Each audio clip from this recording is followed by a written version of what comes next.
G'day, Roger. All good? Yeah. Healthy? Very good. And you? Family? Everything well? Everything's good. Great. Nice Let's day. have a nice chat. Let's go.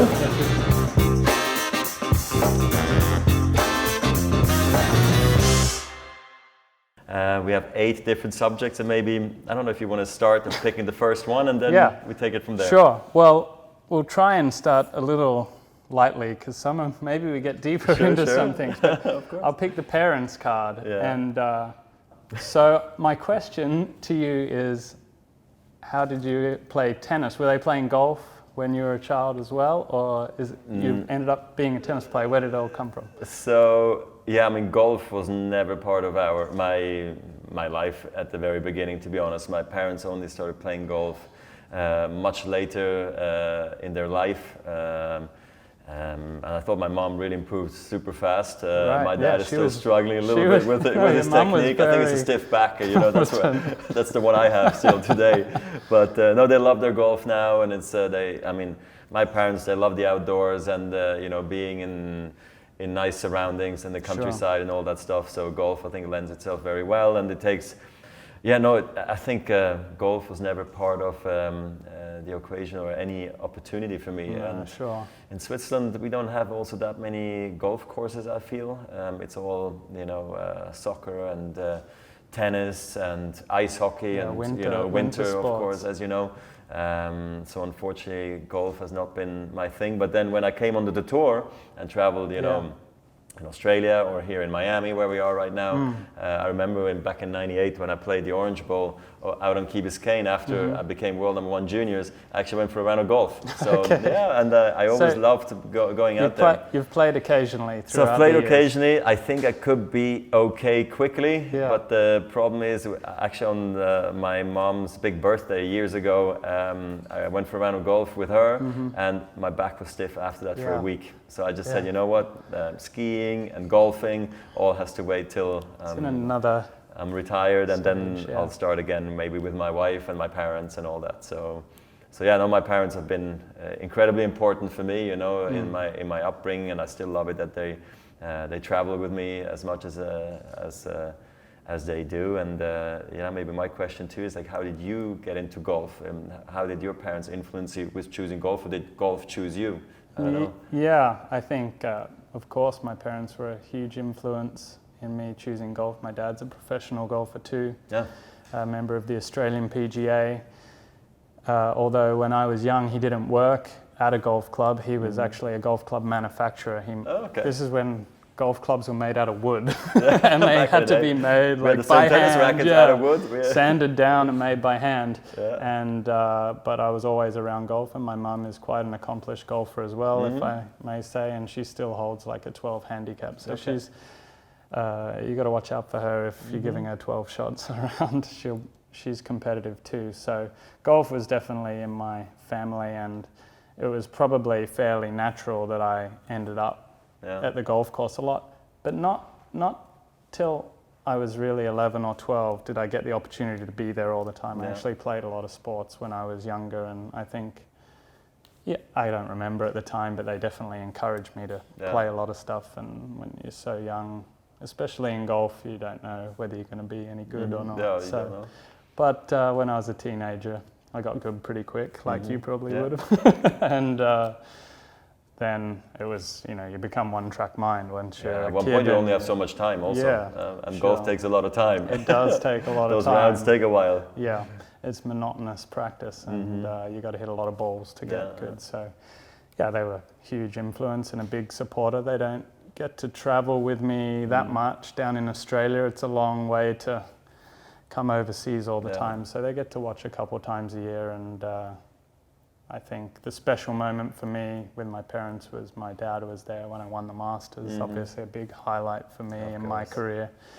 So that was a nice moment for us, certainly. That's the best. What about now?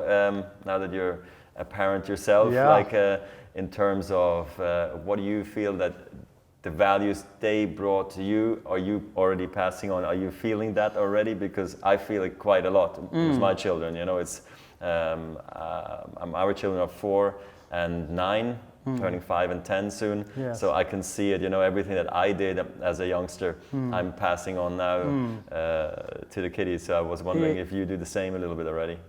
I probably do. At times I think I've pulled myself up and I'm like, I sound just like my mum. Brush your teeth every night, I'm telling my kids. I have to remind them it's just kid stuff. My kids are a little younger, they're only 4 and 1, so we're still in trouble sleeping phase.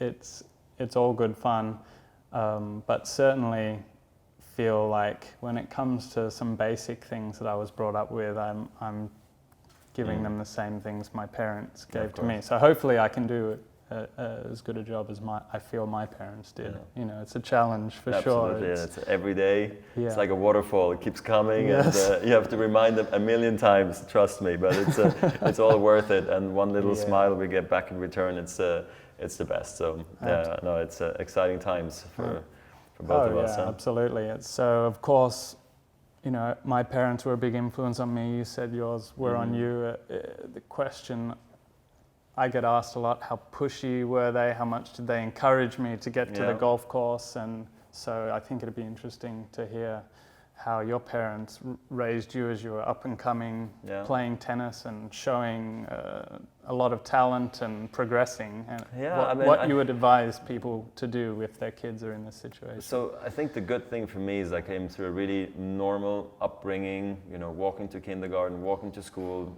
eventually driving to school with the bike, then in the winter times when it was too cold, take the tram and the bus. And then eventually I left home on a 2.5-hour train ride away from Basel, Switzerland, went to the French-speaking part of Switzerland, and grew up in a family that I could stay at from Monday to Fridays, and I would only come home on the weekend. So my upbringing was actually one of I feel like very normal, and I was maybe talented to some degree in the region, but not nationally.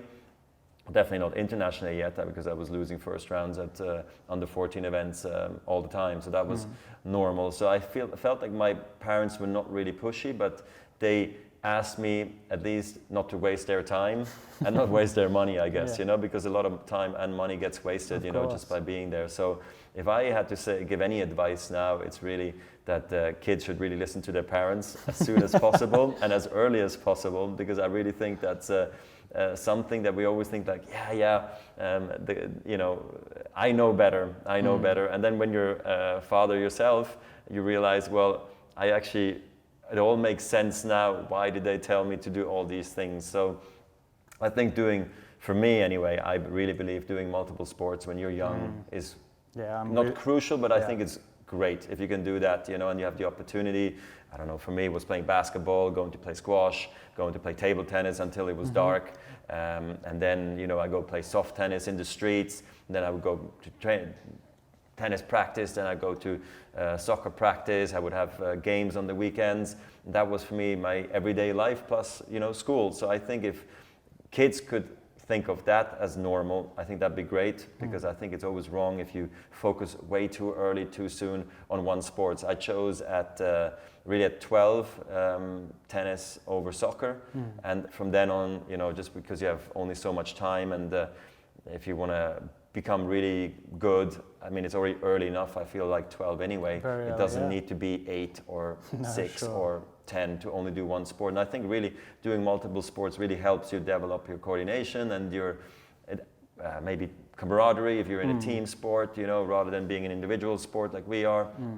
So I think that for me was crucial. So I think that's a really big advice I could give, and then having the right team around yourself, I think that's just really, really crucial and key, for down the stretch. So that's my advice. I don't know what your advice you would give. I strongly feel the same about playing multiple sports as a kid. I did really until I was 13 years old, and I felt that gave me such a broad foundation for sports in general, and it was kind of a natural gravitation towards golf at that point. Certainly wasn't very pushy, but listening to your parents on this one is so key. I hope my kids watch this one day and they pay attention to what you have to say. Yeah. But I remember times where I felt I knew better and clearly I didn't, and sometimes you have to learn the hard way. But of course, and I think it's important too. Yeah, you know, some of the most valuable experiences for me were in the worst performances of golf, and that's where I learned the most when I was younger, and I didn't realize it at the time, of course. Yeah, of course. So, you know, I definitely feel like you don't want a kid to focus too young, and even if I draw a quick comparison for you, playing into your mid-30s successfully, I mean, I see burnout a lot with many sports, not tennis, but so many sports, because the focus is just so young. And the passion needs to be there too. You know, if you play into your late 30s like we do now, I think if you're not passionate, there's no chance you're going to survive, you know, so much later. And that's why only playing maybe one sport is no good, you know, because I feel like then you burn out just because it's like eating the same yogurt every day. At one point it was a great yogurt, but like down the road it just won't be anymore, you know, because you've had it too much. And I think it's maybe the same with sports, you know, to some extent. That's why